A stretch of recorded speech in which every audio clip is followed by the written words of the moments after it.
Day 15 GST basic from zero. नवीन शिकणाऱ्यांसाठी GST संपूर्ण माहिती. नमस्कार मित्रांनो, जर तुम्हाला GST अजूनही अवघड वाटत असेल तर हा व्हिडिओ शेवटपर्यंत नक्की पहा. आज आपण GST अगदी झिरोपासून समजून घेणार आहोत. GST म्हणजे काय? GST म्हणजे goods and services tax.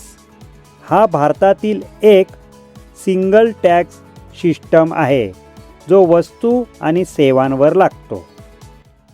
GST का आणला? पूर्वी वेगवेगळे टॅक्स होते, व्हॅट, सर्व्हिस टॅक्स, एक्साईज.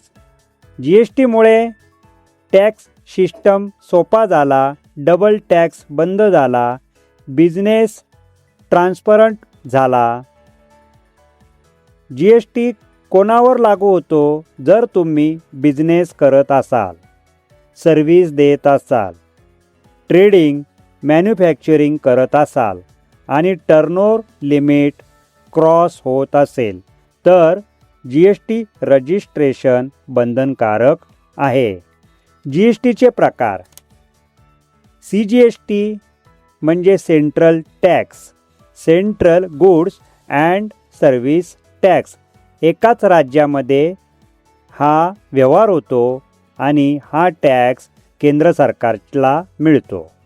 नंतर दुसरा प्रकार आहे SGST म्हणजे स्टेट GST. याचाच अर्थ state goods and services tax. हा एकाच राज्यात व्यवहार होतो आणि हा जो टॅक्स असतो तो राज्य सरकारला मिळतो. नंतर तिसरा प्रकार IGST इंटर स्टेट सप्लाय. याचा अर्थ की गुड्स अँड सर्व्हिसेस एका राज्यातून दुसऱ्या राज्यामध्ये हा व्यवहार होत असतो. त्यानंतर चौथा प्रकार आहे UTGST म्हणजे युनियन टेरिटरी.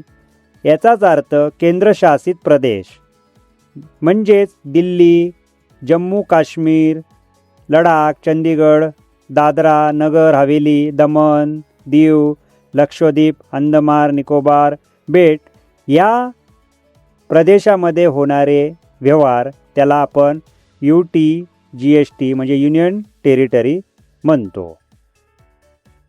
GST नंबर म्हणजे GSTIN म्हणजे काय? म्हणजेच goods and service tax identification number. हा 15 डिजिट युनिक नंबर असतो. त्यामध्ये पहिले जे 2 अंक असतात ते राज्याचे म्हणजे स्टेट कोडचे असतात. त्यानंतर 10 अंक असतात जोडलेली, ती पॅन कार्डची असतात. त्याच्यापुढे 13वा अंक हा एंटिटी कोड म्हणजे एकाच पॅनवर किती वेळा नोंदणी घेतली त्याचा असतो. त्यानंतर 14वा अंक हा Z असतो आणि नंतर 15वा अंक म्हणजे बिझनेस कोड, तो 15वा अंक हा चेक डिजिटचा असतो. अशा पद्धतीने GSTIN नंबर असतो. GST रिटर्न्स म्हणजे रिटर्नमध्ये कोणत्या रिटर्न्स फॉर्म येतात तर GSTR1 ज्यावेळेस आपल्या मालाची विक्री होते तेव्हा GSTR1 हा फाईल करावा लागतो.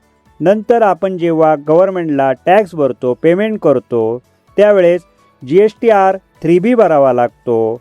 आणि वर्षाच्या शेवटी GSTR9 ॲन्युअल रिटर्न हा कोणाला भरावा लागतो तर जे regular GST registration tax pair आहे त्यांना हा GSTR9 भरावा लागतो.